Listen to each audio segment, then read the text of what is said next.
Hello दोस्तों, welcome to PRT teacher classes. कैसे आप सभी? उम्मीद करता हूँ अच्छे होंगे, पढ़ाई कर रहे होंगे। चलिए शुरू करते हैं आज के सेक्शन को। देखिए, हम लोग माइक्रो ऑर्गेनिज्म के बारे में पढ़ रहे थे, ठीक है। माइक्रो ऑर्गेनिज्म में लगभग सारी चीज़ें हो चुकी थी, ठीक है। आज हम लोगों को क्या पढ़ना है? Food poisoning. और अगला टॉपिक है फूड पॉइजनिंग, ठीक है। फूड पॉइजनिंग जो है वो पढ़ना है, क्योंकि इसमें क्या है, फूड पॉइजनिंग में आपको क्या पढ़ना है कि किस वजह से होता है, ठीक है। किस वजह से ये होता है उसके बारे में पढ़ना है। मतलब इसमें किस तरह से होता है, क्यों ऐसा हो जाता है। जब कभी आप किसी पार्टी में जाते हैं या कहीं पर भी भोजन करते हैं, अपने घर में ही खाना खाते हैं, तो क्या होता है कि आपको एक समय बाद क्या होने लगता है, आपको जैसे मतलब वोमिटिंग होना, ठीक है, मितली आना, ठीक है, मतलब पेट खराब होना, ये सारी चीज़ें देखने को मिलती है। और ये इस वजह से होती है क्योंकि वो फूड क्या होता है, वो जो भोजन है वो क्या है, विषाक्त है, ठीक है। विषाक्त भोजन का मतलब सिर्फ इतने से ही बेटा ये चीज़ को समझिए कि उस भोजन में क्या है, कुछ हानिकारक जीवाणु या वायरस कह सकते हैं, कुछ चीज़ें ऐसी आ गई हैं जो क्या है, खाने योग्य नहीं है, फिर भी हम उसको क्या किए हैं, लिए हैं, या उसका क्या किए हैं, भक्षण किए हैं। इस वजह से क्या हो जाता है, वो विषाक्त में बदल जाता है, जिसकी वजह से हमारा पेट भी खराब हो सकता है, हम बीमार भी पड़ सकते हैं। इस वजह से इसे क्या कहा जाता है, फूड पॉइजनिंग। अच्छा, अब फूड पॉइजनिंग की बात हो गई, फूड पॉइजनिंग की चर्चा हो गई, तो फूड पॉइजनिंग की चर्चा हो गई भाई, तो अब हम इसे बचाएं कैसे? इसका संरक्षण करना पड़ेगा, इससे बचाना होगा, ठीक है, ताकि हम क्या कर सके, इसको अगर जब भी लें तो क्या कर सके, ताकि हमारा क्या रहे, हमारा पेट खराब ना हो या हमारे कोई बीमारी ना हो। उसके लिए क्या करना होगा, तो फूड प्रिजर्वेशन करना होगा। फूड का क्या करना होगा, प्रिजर्वेशन करना होगा। यानी हम अगर फूड का प्रिजर्वेशन करें, फूड का प्रिजर्वेशन करें, ठीक है, प्रिजर्वेशन, ठीक है, प्रिजर्वेशन, ठीक है, वेशन करें, तो हमारा फूड क्या हो सकता है, बच सकता है। हमारा फूड क्या कर सकता है, बच सकता है, ठीक है। प्रिजर्वेशन करें तो फूड हमारा क्या हो सकता है, बच सकता है। तो इसके कई सारे मेथड हैं, ठीक है। फूड प्रिजर्वेशन की क्या है, कई सारे मेथड हैं, जिसकी वजह से हम फूड को क्या कर सकते हैं, बचा सकते हैं। तो आइए उसी में से एक एक करके सबको पढ़ते हैं और उसके बाद उनकी चर्चा कर लेते हैं, ठीक है। तो आइए, खाद्य का क्या करना, संरक्षण करना या परिसंरक्षण करना, ठीक है।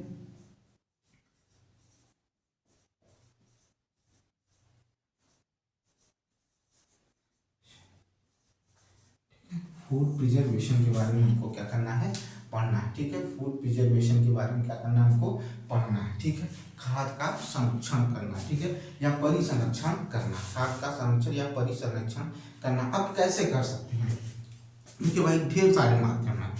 कुछ ऐसे तत्वों को मिला देना, ठीक है, या कुछ ऐसे तत्वों के मिश्रण को मिला देना, ठीक है, या वहां से वायु रहित कर देना, यानी उसमें से हवा निकाल देना, जिसकी वजह से माइक्रो ऑर्गेनिज्म जो है वो हानिकारक जो माइक्रो ऑर्गेनिज्म है वो क्या कर सके, वृद्धि न कर सके। इस तरह से हम क्या कर सकते हैं, अपने भोजन को दूषित होने से क्या कर सकते हैं, बचा सकते हैं, ठीक है। क्या कर सकते हैं, बचा सकते हैं, ठीक है। या ऐसी जगह पर भंडारण करना जहां वो वायु रहित हो, मॉइस्चर न हो, ठीक है। ये सारी चीजें क्या कर सकते हैं, वो प्रिजर्वेशन के लिए बहुत ही उपयोगी होता है, बहुत ही महत्वपूर्ण होता है, ठीक है। लेकिन ये भी प्रिजर्वेशन जो है, फूड प्रिजर्वेशन भी एक सीमा तक क्या होता है, एक सीमा तक ही हम इसको रख सकते हैं। उसके बाद ये खराब होना तय है, ठीक है, दुर्गंध आना, ठीक है, बदबू आना शुरू हो जाएगा। तो इसका मतलब है कि हम उसको एक लिमिट समय तक क्या कर सकते हैं, रख सकते हैं। आप देखते होंगे चिप्स खाते होंगे, कुरकुरे खाते होंगे, उसके पैकेट में क्या होता है, जिसकी वजह से वो जो आपका चिप्स होता है या फूड होता है वो बचा रहता है, ठीक है। ये सारी चीजें भी ध्यान देने वाली बात है कि किस तरह से हम उसको बचा कर रखते हैं, ठीक है। तो इस तरह से क्या होता है, अब जैसे ब्रेड हो गया, ब्रेड में भी क्या देखेंगे आपको, हरे हरे कलर का लग जाएगा, व्हाइट कलर का लग जाएगा, ठीक है, कमक होता है, ठीक है, जो क्या करता है, उस ब्रेड को खराब कर देता है, उस ब्रेड को क्या कर देता है, खराब कर देता है। तो इन सभी चीजों से बचाने के लिए ही क्या करते हैं, उसका क्या करते हैं, खाद्य परिरक्षण करते हैं, ठीक है, खाद्य परिरक्षण करते हैं। अच्छा, ये भी याद रखिएगा, जब भी कोई चीज खरीदते हैं, जब भी कोई भी सामान खरीदते खाने वाला, तो उसका एक एक्सपायरी डेट लिखा होता है, ठीक है। उस एक्सपायरी डेट से अगर ज्यादा भी दिन हुआ तो उसे आप नहीं खा सकते, उसका यूज नहीं कर सकते, क्योंकि वो क्या हो गया है, अब वो खराब हो चुका, क्योंकि उसमें जिस भी मतलब उसके बचाव के लिए सॉरी उसके बचाव के लिए जो भी चीजें मिलाई गई हैं, ठीक है, चाहे वो रासायनिक तरीके से, चाहे भौतिक तरीके से, चाहे वायु रहित कर कर अब उसकी समय सीमा समाप्त हो चुकी है। जब उसकी समय सीमा समाप्त हो चुकी है तो उसे हम बचा नहीं सकते हैं। इसी में पहला हम लोग देखने चल रहे हैं, क्या है पहला देखने चल रहे हैं, पहला केमिकल मेथड देखने चल रहे हैं। ठीक है, पहला क्या देखने चल रहे हैं, केमिकल मेथड। ठीक है, केमिकल मेथड देखने चल रहे हैं। ठीक है, केमिकल मेथड देखने चल रहे हैं। इसी में हम लोग पहला केमिकल मेथड देखने चल रहे हैं। नमक, सुनिएगा ध्यान से, हम दो चीजों की बात करने चल रहे हैं। नमक, ठीक है, पहला किसकी बात की, नमक की और खाद्य तेल। नमक और वह खाद्य तेल, आपका जो घर में यूज होता है खाद्य तेल, उसकी बात कर। नमक व खाद्य तेल, नमक व खाद्य तेल। ठीक है, ये क्या करते हैं, इनका मिश्रण जो होता है वो सूक्ष्म जीवों की वृद्धि को रोकता है। सूक्ष्म जीवों की वृद्धि को रोकता है।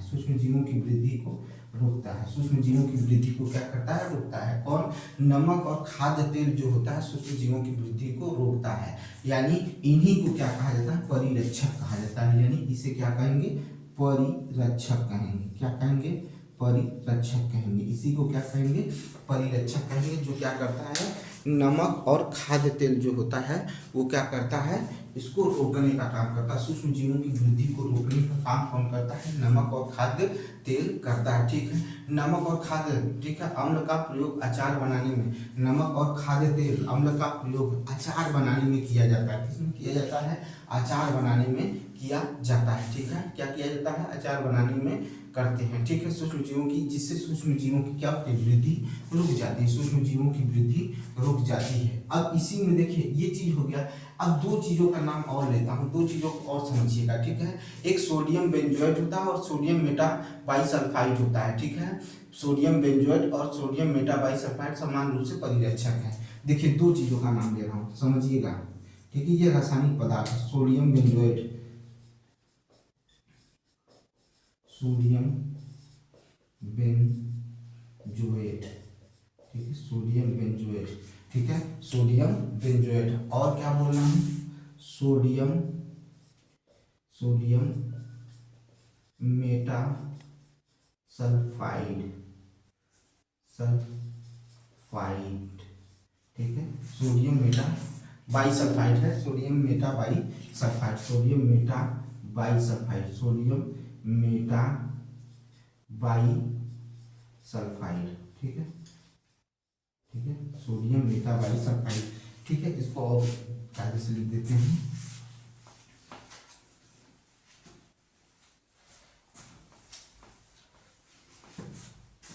ये दो नाम याद रखिएगा, खाद्य तेल और नमक तो आपको याद हो गया होगा, लेकिन ये दो नाम याद रखिएगा, सोडियम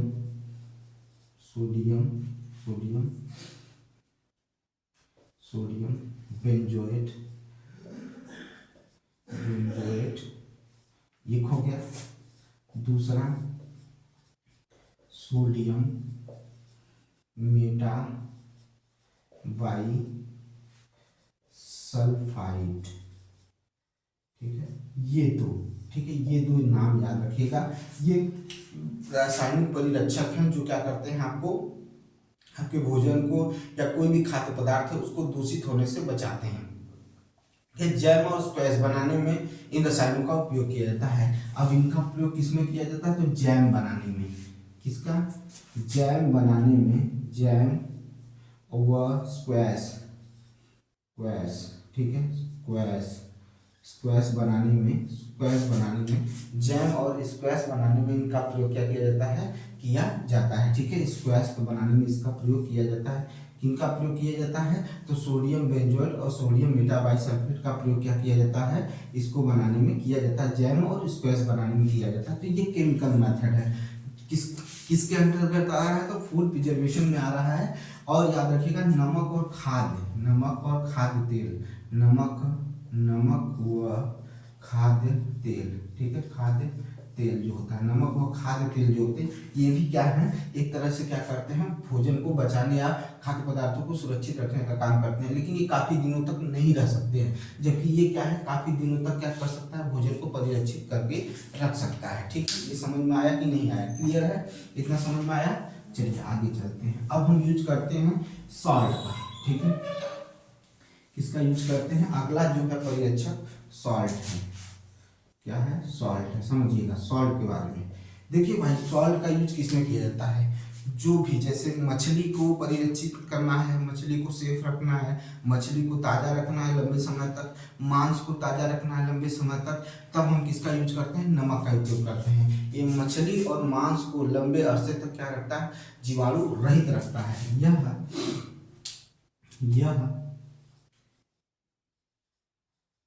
मछली व मांस को लंबे समय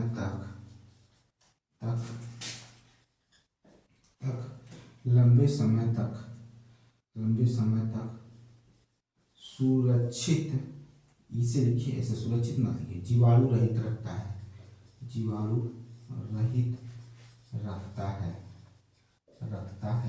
यह सस्ता एवं आसानी से उपलब्ध हो जाता है। ठीक है।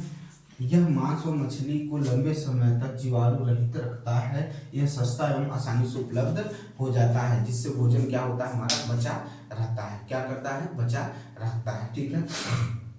ठीक है, जीवाणु की वृद्धि को क्या कर देता है? रोक देता है। ठीक है। अब इसी में नमक, आंवला, आम और इमली के परिरक्षण में भी लाभदायक है, सहायक है। यह नमक,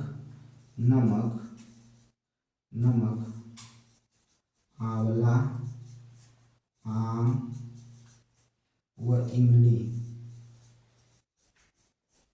के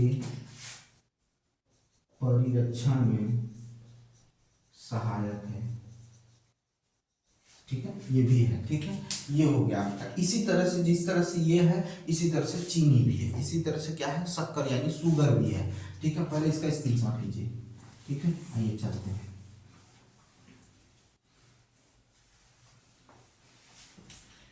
ये शुगर देखते हैं, किसका देखना है? शुगर। ठीक है, शुगर के बारे में देखते हैं। शुगर क्या करता है? जैम, जेली और स्क्वैश। अभी स्क्वैश के बारे में बात हुआ कि सोडियम सोडियम बेंजोएट है और सोडियम मेटाबाइसल्फाइड है। वो स्क्वैश और क्या, जैम को क्या करता है? परिरक्षित करता है। उसी तरह से शुगर भी क्या है? वो क्या करता है? जैम, जेली और स्क्वैश का परिरक्षण चीनी द्वारा किया जाता है। चीनी का प्रयोग खाद्य पदार्थ में नमी आती है। ठीक है, खाद्य पदार्थ की नमी में कमी आती है। ठीक है, और जिससे क्या होता है? जीवाणु का क्या होता है? अवरोध उत्पन्न होता है। फिर से समझिएगा किसकी बात कर रहे हैं, समझिएगा। देखिए, जैम, स्क्वैश, ठीक है, जैम, स्क्वैश व जेली, ये तीनों को कौन बचाता है? तो शक्कर यानी चीनी क्या करता है? बचाता है। क्यों? क्योंकि इसकी वजह से नमी में क्या आती है? कमी आती है। ठीक है, इसकी वजह से क्या होता है? इनमें नमी आने की कमी होती है, खाद्य पदार्थ में नमी आने की कमी होती है, जिसकी वजह से चीनी क्या है? परिरक्षक है। चीनी क्या है? परिरक्षक है, जो भोजन को क्या करता है? या उसको बचाकर रखता है। उसको क्या करता है? बचाकर रखता है। ठीक है, ये भी चीज हो गया। आपका क्या हो गया? शुगर हो गया। अब दूसरा क्या है? एक सिरका है और तेल है। ठीक है, ऑयल और क्या होता है? सिरका। देखिए, जैसे सिरका और तेल, सिरका व तेल। ठीक है, सिरका व तेल। ठीक है, सिरका व तेल के बारे में देख लीजिए। सिरका और तेल। ठीक है, सिरका और तेल। ठीक है, ऑयल एंड विनेगर। ठीक है, ऑयल और विनेगर के बारे में देख लीजिए। ठीक है, सिरका व तेल के बारे में देख लीजिए। ठीक है, समझिएगा, ध्यान से समझने की जरूरत है। ठीक है, कैसे हम करेंगे? तो देखिए, तेल और सिरके का उपयोग भी क्या किया जाता है? किसी खाद्य पदार्थ को, कुछ खाद्य पदार्थों के परिरक्षण में इसका प्रयोग किया जाता है। अब वो खाद्य पदार्थ, जैसे अगर तेल है तो हम जो भी अचार बनाते हैं उसमें तेल का प्रयोग करते हैं, सब्जियां बनाते हैं उसमें तेल का प्रयोग करते हैं, मछली बनाते हैं उसमें तेल का प्रयोग करते हैं। फल को सुरक्षित रखने के लिए, ठीक है, आंवला जो होता है, आंवले में सिरका भी मिलाया जाता है जिससे वो क्या रहे, कुछ दिनों तक सुरक्षित रहे। तो इस तरह से क्या होता है, इनका प्रयोग किया जाता है। अब ये हो गया भाई, इसी में हम लोग पढ़ेंगे अब एक अन्य विधि होती है जो दूध को क्या करती परिरक्षित करती, यानी जीवाणु रहित रखती है। उसके लिए हम क्या करते हैं, एक विधि है गर्म या ठंडा विधि, गर्म या ठंडा विधि, ठीक है, मेथड, ठीक है, हॉट एंड कोल्ड वार्म, ठीक है, हॉट एंड कोल्ड मेथड, ठीक है। सुनिएगा ध्यान से, कुछ जीवाणु ऐसे होते हैं जब हम किसी एक निश्चित टेम्परेचर तक उसको ठंडा करके रखते हैं, या मैक्सिमम सब्जियां जो होती हैं अगर एक निश्चित टेम्परेचर तक उसको ठंडा करके फ्रिज में रख दिया जाए तो लंबे समय तक क्या होती है, रेफ्रिजरेटर में सुरक्षित रहती हैं और खाने योग्य होती हैं, जिसमें सूक्ष्म जीव का नष्ट नहीं होते हैं, वृद्धि रुक जाती है उनकी, ठीक है, उस सूक्ष्म जीवों का क्या हो जाता है, वृद्धि रुक जाती है, जिससे वो क्या हो सकते हैं, हम लंबे समय तक उसका प्रयोग कर सकते हैं। उसी तरह से कुछ चीजें ऐसी होती हैं जिनको एक निश्चित ताप पर गर्म करके रखने पर क्या होता है, उसका क्या किया जाता है, उसका उपयोग हम कर सकते हैं। इसी विधि में आता है पाश्चराइजेशन आता है, ठीक है, क्या आता है, पाश्चराइजेशन आता है या पाश्चुरीकृत आता है, ठीक है। इसमें क्या होता है कि जो दूध होता है, किसकी बात करें, अच्छा इसमें दो मेथड है, ठीक है, ये दो मेथड है, लेकिन आपको जो मेथड इसमें बताया गया पहले वो पढ़ा लूंगा, लेकिन आगे की कक्षा में दो मेथड आपको पढ़ाऊंगा।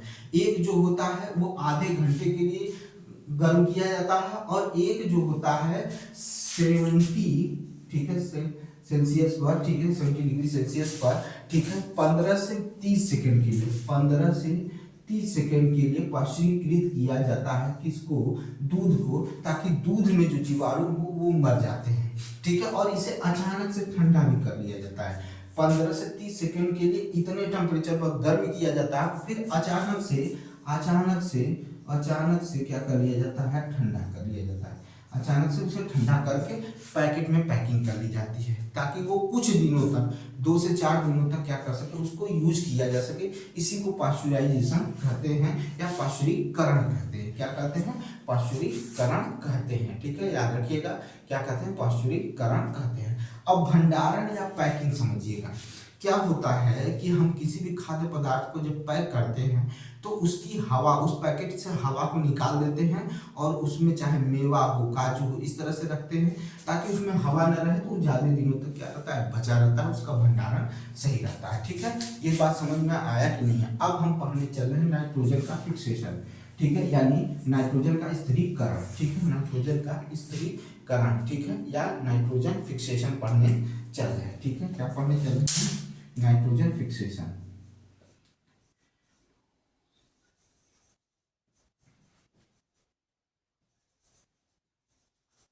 नाइट्रोजन फिक्सेशन के बारे में पढ़ने चल रहे हैं, ठीक है, नाइट्रोजन फिक्सेशन के बारे में पढ़ने चल रहे हैं। देखिए ध्यान से सुनिएगा, नाइट्रोजन फिक्सेशन क्या होता है, नाइट्रोजन फिक्सेशन क्या होता है, कभी भी कोई भी पौधा, ठीक है, डायरेक्ट नाइट्रोजन को एक्सेप्ट नहीं करता है। कई बार इस पर चर्चा हो चुकी है, क्लास 6 में भी पढ़े होंगे, 7 में भी पढ़े होंगे, 8 में भी पढ़ने चल रहे हैं, ठीक है, 8 में भी पढ़ने चल रहे हैं, ठीक है। जो दलहनी फसलें होती हैं जिन्हें लेग्यूम कहा जाता है, क्या कहा जाता है, लेग्यूम कहा जाता है, ठीक है, लेग्यूम पौधे कहा जाता है, ठीक है, ये पूछ सकता है, ठीक है, याद रखिएगा, लेग्यूम, ठीक है, पौधे, ठीक है, लेग्यूम पौधे, ठीक है। इसमें जो है इनकी जड़ों में, यानी ये दलहनी फल पौधे होते हैं, इनमें क्या होता है, ये क्या करते हैं, इनकी जड़ों में कुछ जीवाणु पाए जाते हैं जो नाइट्रोजन का स्थिरीकरण करते हैं, नाइट्रोजन का स्थिरीकरण में सहायक होते हैं। वो जो पाए जाते हैं वो कवक और जीवाणु के रूप में होते हैं। उसी जीवाणु में एक है राइजोबियम, क्या है, राइजोबियम, ठीक है, राइजोबियम, ठीक है, क्या है, राइजोबियम, ठीक है, जीवाणु, राइजोबियम जीवाणु है, ठीक है, राइजोबियम जीवाणु होता है जो क्या करता है, राइजोबियम जीवाणु होता है जो मटर में पाया जाता है, ठीक है, यानी मटर में पाया जाता है, सेम में पाया जाता है, मटर और सेम के पौधों में ये पाया जाता है, ये जीवाणु, राइजोबियम जीवाणु जो होता है ये पाया जाता है। अच्छा, ये कैसा नेचर दिखाता है, तो पौधे के साथ सहजीविता का नेचर दिखाता है, सहजीविता का नेचर दिखाता है, यानी उनको नाइट्रोजन उपलब्ध कराता है, अपने लिए आवास उपलब्ध कराता है, अपने लिए भोजन उपलब्ध कराता है। कौन कराता है? राइजोबियम कराता है। ठीक है, समझ में आया कि नहीं? सेम और मटर की बात कर रहे हैं। कुछ नाइट्रोजन का नाइट्रोजनीकरण जो होता है या नाइट्रोजन फिक्सेशन जो होता है वो बिजली के चमकने यानी तंडित की वजह से भी हो जाता है। ठीक है, कभी कभी क्या होता है कि तंडित विद्युत द्वारा भी नाइट्रोजन का स्थिरीकरण हो जाता है। ठीक है, नाइट्रोजन की मात्रा जो होता है वायुमंडल में क्या होता है? स्थिर होता है। आप भी जानते हैं, हम भी जानते हैं। ठीक है, नाइट्रोजन क्या होता है? वायुमंडल में एकदम स्थिर होता है, उतना हमेशा पाया जाएगा। पूरे वायुमंडल में नाइट्रोजन की मात्रा उतनी हमेशा बनी रहती है, न उससे कम होगी न उससे कम और ज्यादा होगी। और वो मात्रा कितनी होती है? तो 78% होती है। 78% होती है। ठीक है, ये नाइट्रोजन गैस रहता है। ये क्या है? एक आवश्यक संगठक है, क्योंकि हमारे लिए उतना जरूरी तो जो है ही पौधों के लिए बहुत ही महत्वपूर्ण है। किस लिए हमारे लिए जरूरी? क्योंकि हमारे लिए क्लोरोफिल में के लिए पाया जाएगा। ठीक है, किसके लिए पाया जाएगा? क्लोरोफिल के लिए पाया जाएगा। प्रोटीन जो बनता है उसमें ये पाया जाएगा। ठीक है, फिर उसके बाद न्यूक्लिक एसिड जो होता है, सही है, विटामिन जो होता है उसमें ये उपस्थित होता है। किसमें उपस्थित होता है? तो अभी मैंने बताया कि क्लोरोफिल में सहायक होता है, क्लोरोफिल में पाया जाएगा, प्रोटीन में पाया जाएगा, विटामिन में पाया जाएगा, न्यूक्लिक एसिड में भी यह पाया जाएगा, न्यूक्लिक एसिड में भी यह पाया जाएगा। ठीक है, समझ में आई बात? इतना समझ में आया? तो पौधे क्या करेंगे? इसको डायरेक्ट सीधे थोड़ी ना लेंगे, नहीं लेंगे। ठीक है, इसमें क्या होगा? मिट्टी में उपस्थित, मैंने वही बताया, जो जीवाणु होता है उसकी बात किया हूँ। और कह रहा हूँ कि नील हरे शैवाल जो होते हैं वो भी क्या करते हैं? नाइट्रोजन का क्या करते हैं? नाइट्रोजन को नाइट्रोजन की यौगिक में चेंज कर देते हैं। वो होता है नाइट्राइट, नाइट्रेट और नाइट्रेट और नाइट्रेट के यौगिक बन जाते हैं। वो जो होते हैं ये क्या करते हैं? तब पौधा उनको क्या करता है? एक्सेप्ट करता है। तो पौधा उनको एक्सेप्ट करता है, ऐसे डायरेक्ट पौधा उसको कभी भी एक्सेप्ट नहीं करेगा। ठीक है, तो इस तरह से क्या होता है? उनके नाइट्रोजन की जो पूर्ति होती है पौधों को हो जाती है। लेकिन अब मिट्टी में क्या होता है? किस तरह से नाइट्रोजन उपलब्ध अवेलेबल होता है? तो जैसे मान लीजिए कोई पौधा मतलब मृत हो गया या कोई जीव मृत हो गया, तो वो क्या होता है? जमीन पे रहता है। तो उसको कुछ ऐसे जीवाणु जो होते हैं उसको खाकर सरल रूप में तोड़ना शुरू कर देते हैं, तोड़ते हैं, साथ में नाइट्रोजन को वातावरण में क्या करने शुरू कर देते हैं? पहुंचाना शुरू करते हैं। उससे निकला हुआ नाइट्रोजन क्या होता है? वातावरण में बैलेंस करना शुरू हो जाता है। इसी तरह से क्या होता है? मिट्टी में उपस्थित जीवाणु कवक नाइट्रोजनी अवशिष्ट को नाइट्रोजन के यौगिक में क्या कर देते हैं? चेंज कर देते हैं। कौन करता है? तो जीवाणु और कवक, तीन चीजें याद रखिएगा, जीवाणु और कवक। ठीक है, एक तो मैंने बता दिया जीवाणु में राइजोबियम बता दिया, कवक बता दिया, नीले हरे शैवाल बता दिया, ये नाइट्रोजन में काम करते हैं। ठीक है, और तंडित विद्युत भी क्या होता है? नाइट्रोजन की स्थिरीकरण में क्या होते हैं? काम करते हैं। और यही मात्रा हमेशा क्या होता है? नाइट्रोजन की हमेशा क्या होता है? यौगिक के रूप में, नाइट्रोजन के यौगिक के रूप में, और या तो नाइट्रोजन के रूप में क्या होता है? अवेलेबल होता है। ठीक है, यहीं से नाइट्रोजन का स्थिरीकरण समाप्त होता है और यहीं से ये चैप्टर भी समाप्त होता है। ये नाइट्रोजन का चक्र है। इसमें आपको चक्र बनाने की जरूरत नहीं है, आपको ग्राफ बनाने की जरूरत नहीं है। आपको सिर्फ याद रखना है तीन मेन पॉइंट, एक जीवाणु, एक कवक, और जीवाणु में कौन? राइजोबियम याद रखना है, और नीले हरे शैवाल याद रखना है, और तंडित विद्युत की वजह से भी नाइट्रोजन का स्थिरीकरण होता है। बस इतना याद रखिए, यहाँ से क्वेश्चन फंस जाएंगे। ये रहा आपका चैप्टर का आज का लास्ट। कल हम इस चैप्टर में अब अगले की चैप्टर 3 शुरू करेंगे और उसको भी डिटेल से पढ़ेंगे। ठीक है, देखिए इतना मैंने जितना जरूरत है उतना मैं पढ़ा रहा हूँ, बाकी भर्ती जो भी आती जाएगी मैं उसके बारे में बताता जाऊँगा। मिलते हैं नेक्स्ट वीडियो में। बहुत बहुत धन्यवाद और नया साल आपको मुबारक हो।